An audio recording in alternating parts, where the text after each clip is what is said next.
Okay, this is the final chapter under examination and treatment quality, careful, thorough physical examination. One of the things I would recommend is to really thoroughly review the physical examination photo guides that are posted on Aquila. This will show you the proper technique that you should follow when conducting a physical examination.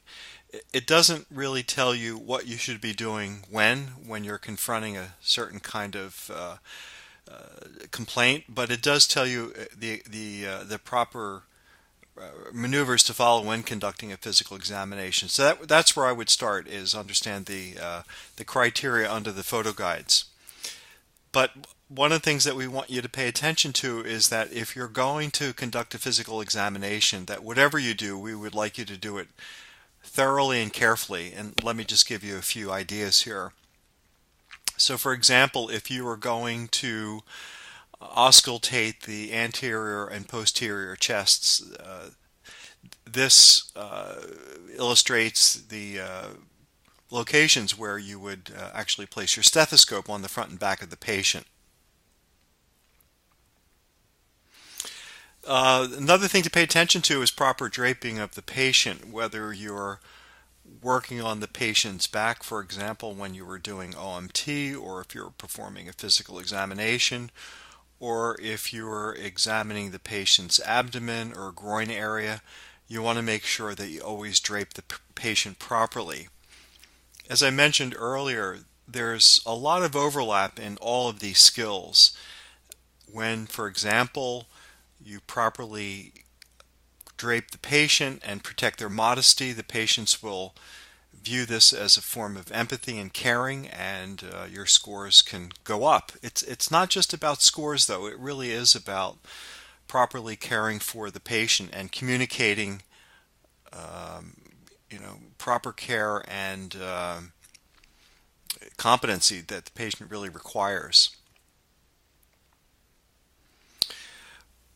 When starting a physical examination, the thing that you really want to do is to first look at or inspect the patient.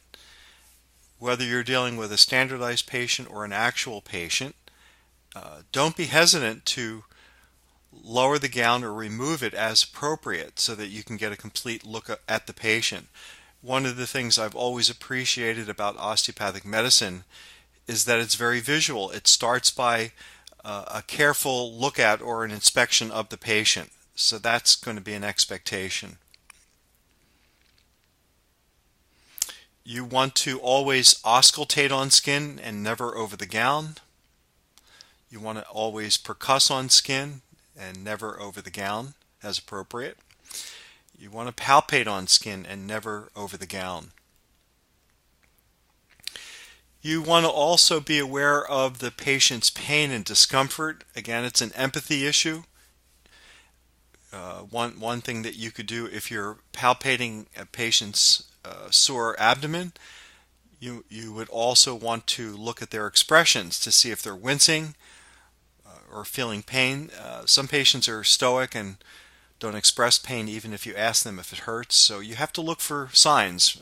And remember, I said that listening was really looking with your eyes and ears. It's not just listening to the patient, but it's also looking too. You want to treat the patient with care and avoid, for example, moving them up and down a lot. This comes down to having an organized physical examination.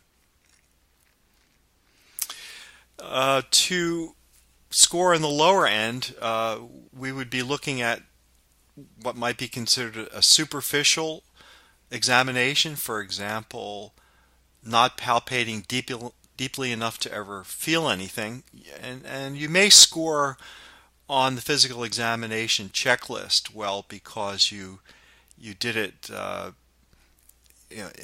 bare minimum to gain credit, but you may lose points on the careful thorough physical exam part if you don't really for example, palpate with care to really actually feel something.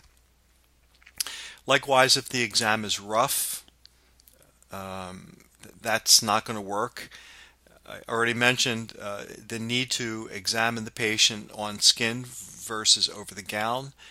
If you rush through the examination, or if it appears to be disorganized, you may not score so well. So whatever you do, do it with care, because it'll simply help you to gather better information and also gain points if the points really matter to you. And we do this. We give you the formative assessment of your communication skills in order to improve them. So what I would really recommend, though, is that you go back and review the PARS guide in its entirety. It'll give you better ideas of what the standardized patient is looking for. And also, it's a good guide to patient care and how to properly treat the patient and how to communicate with them. So I thank you and look for some of the accompanying videos that will soon accompany this guide. Thanks.